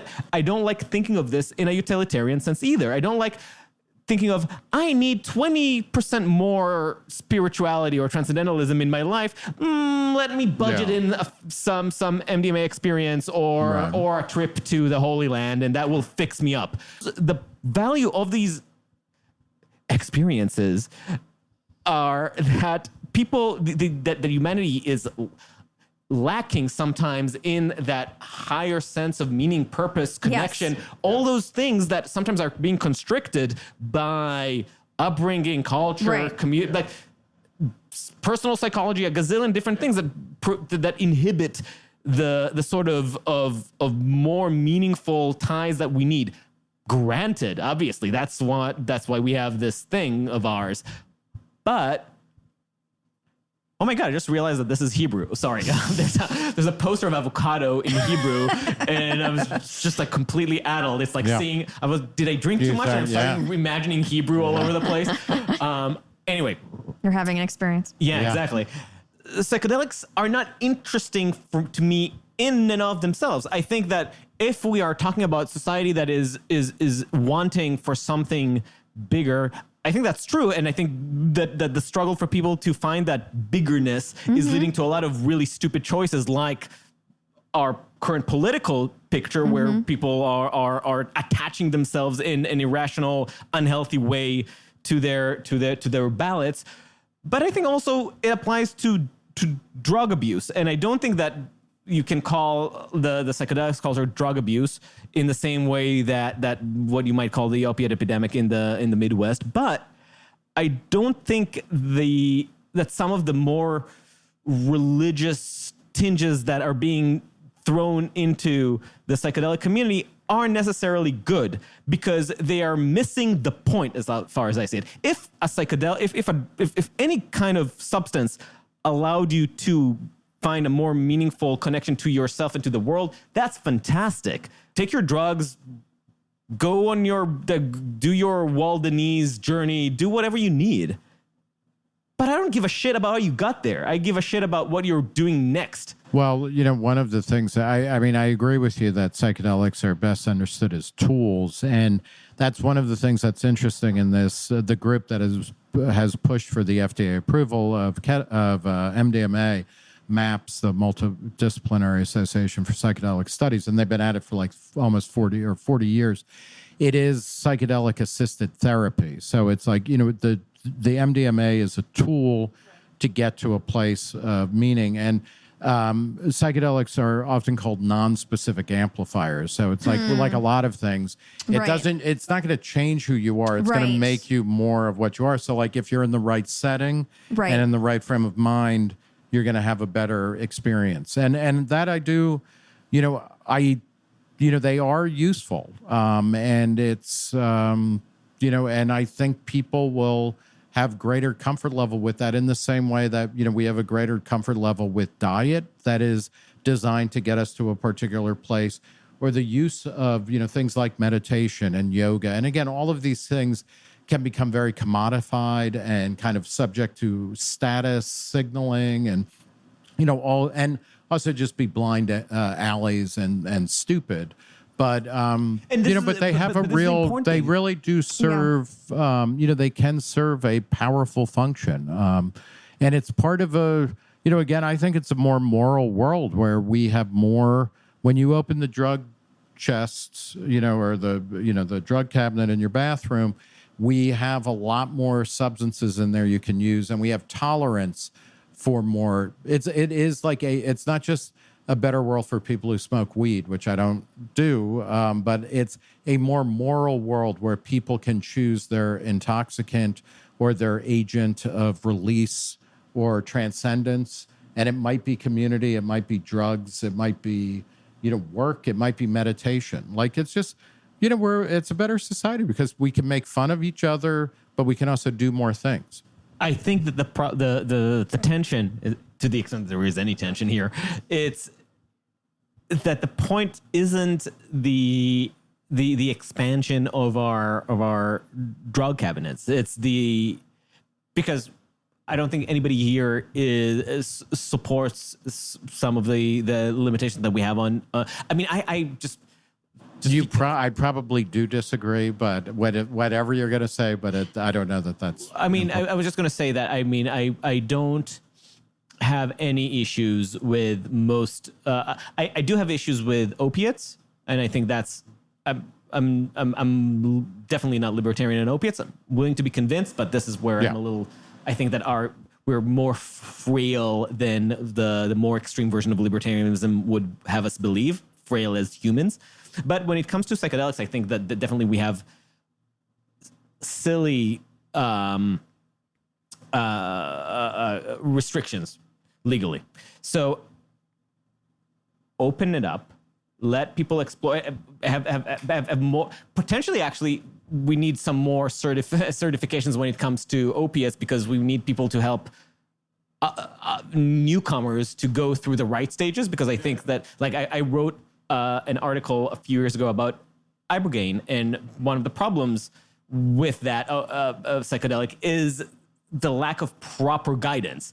It's a very useful instrument, but you need the proper guidance. So maybe here you actually need a little more licensing. No, that's absolutely. I mean, and just more broadly in kind of medical provision, we need more people. This is a different argument, but going back to before the Obamacare debates, like nobody's ever talking about like, okay, how do we just 10x the number of qualified medical practitioners, like who know how to deliver medicine?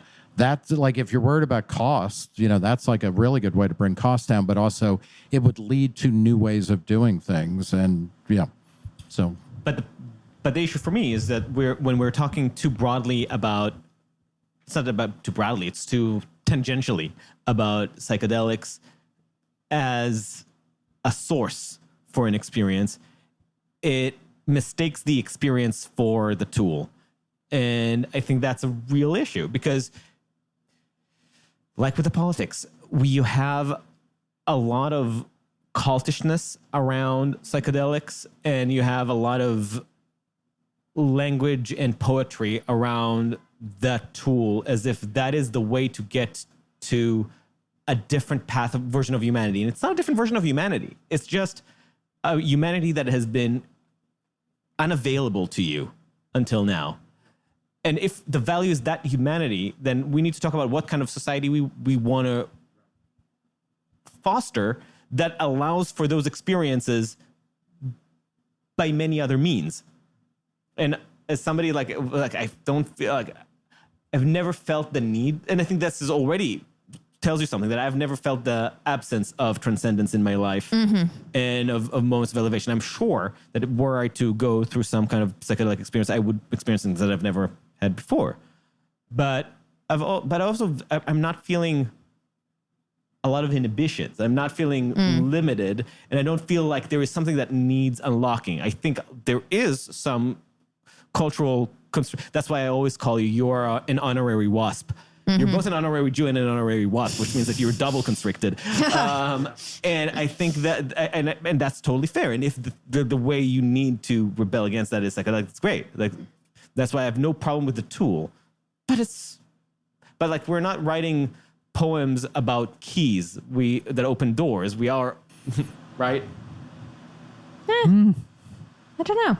It's also interesting to think about, the kind of phenomenology, I guess, of all of this. Like, from the inside, do you feel like if you feel constricted, and in what ways? Going back to somebody like Foucault, it's we can live in a world where everything is permissible, but people don't feel comfortable taking chances or making choices, and that's worth thinking about. And this conversation has been helpful to me because it makes, I think I may be, too quick to say like, oh, well, liberation has occurred. Like after Madonna, there are no sexual hangups anymore, right? How could there be? Right. And like, obviously that the strong version of something like that is wrong, but it's also true of parental expectations and societal expectations because I think there's a whole kind of way of talking about stuff generationally that hasn't really gotten started yet that would be important, but also the wealth effect. If you look at America before about 1950 and after 1950, and then again after 2000, like we are just such a vastly wealthier country. And, when you have, and this might be one of the reasons why people are so nervous, like everybody has more to lose. And it's not like, it isn't like people aren't like, oh, I have nothing and this last crumb is going to be taken away from me. It's that people are like nervous, that they're going to lose a lot. And they, more people have houses, more people have wealth, more people have status. And, that creates... Wow, the anxiety is because there's too much, not enough stake, but too much stake. Yeah, and the when we talk about creative destruction and think about, Joseph Schumpeter, the economist who coined the term, talked about 3 generations from work sleeves to work sleeves that, when you have a lot, like it's not going to last forever. And so like, what do you do to keep it going? And you create a society that is fixed with you at the top, an economy that's fixed with you at the top, a political structure that's fixed that answers to you. And that's, that goes against the liberal order of like, no, we have to commit to a system and a process by which we may not win. That's my like point ahead about of we need time. to grow accustomed to decline. We need to grow more tolerant of decline. Right. Well, and our own included. Yeah, and think about it in terms of like, this is really libertarian kind of economic thinking 101, but that, things are not zero sum. So that, I could have decline relative to other people, but it doesn't mean my life is getting worse. It's just that I am no longer, Bill Gates, we can all approach him in lifestyle, and it's not, he relatively becomes less different than us, but it's not like his life has declined in any meaningful way. I'm also thinking about the tyranny of choice that you brought up, because one of the things that was interesting about my psychedelic experience was like the clarity it gave me, the ability to make decisions after the experience, which is also kind of interesting when you think about like if we are in a stage of society where there's so much choice, it's so hard to figure out how to shape the life we want to live. Right. That this then becomes, in this overwhelm, this becomes one way to actually get in touch with a decision-making faculty. Yeah.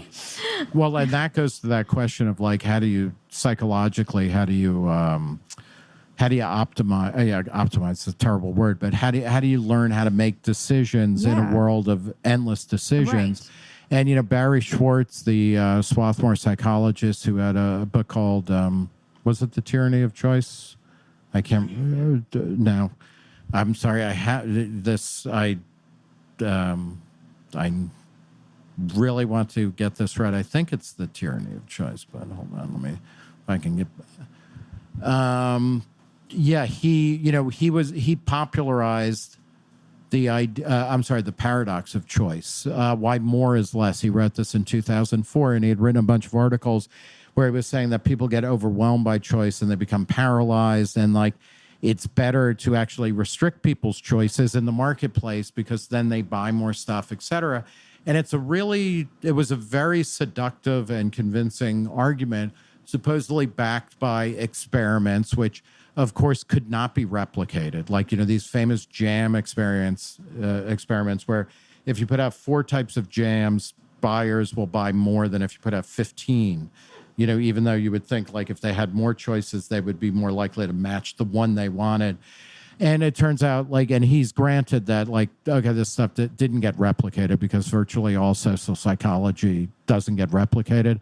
But he had a concept in the book that he pushed called satisficing, which is like where you learn to make decisions where you're not trying to make the perfect decision. You make a decision that you can live with, and then, you might reevaluate a little bit down the road. And we need to do that. I mean, like that's something we definitely need to do, whether you're talking about a career, whether you're talking about, everything. I wrote about 10 years ago now, a piece about millennials, and this was before millennials kind of curdled. So, I apologize, that you guys are now like a sour generation, but, that millennials were the first generation in America to really be able to kind of call their own shots in a profound way. And, that's kind of great, and we should be celebrating that. And then, like, when it came time to do that, it's hard to do that, or the world wasn't as perfect as you think. And like you gotta, and we were demanding, and we boomer parents and Gen X parents were saying, our parents had jobs that they disliked, but it put food on the table. Then boomers kind of like, okay, we had better jobs that were more expressive of who we are, what we cared about, but not perfectly. But now our kids will get to, have jobs that show what you believe in. And then we were like, well, why don't younger people want to take a job at fucking Starbucks? And it's like, because if your job is going to be the perfect expression of what you are and what your commitments are, you're going to be pickier and choosier, right? And it's like, yeah, we need to get past this paradox of choice so that we can celebrate or live in all the profundity of choice. All right. I actually have to get going because I did not think that we were going to go this long. But thank you. No, thank you. Nick, this was great. This was awesome. Maybe one of our longest, actually, which is kind of cool because we covered a ton. Yeah. I just make sure he doesn't cut the psychedelic stuff because that's what it's all about, baby. And, Adam, when you... that's not gin. That is pure LSD. So it should be coming on anytime soon. But. I shouldn't be on the subway then. Oh, no, that's the perfect place. Yeah. No. All right. Thank you. Thank you. Thank you for listening to Uncertain Things. Follow us on uncertain.substack.com or wherever you get your podcasts. If you're feeling generous, give us 5 stars on Apple Podcasts and share us with your friends and enemies. Until next time, stay sane.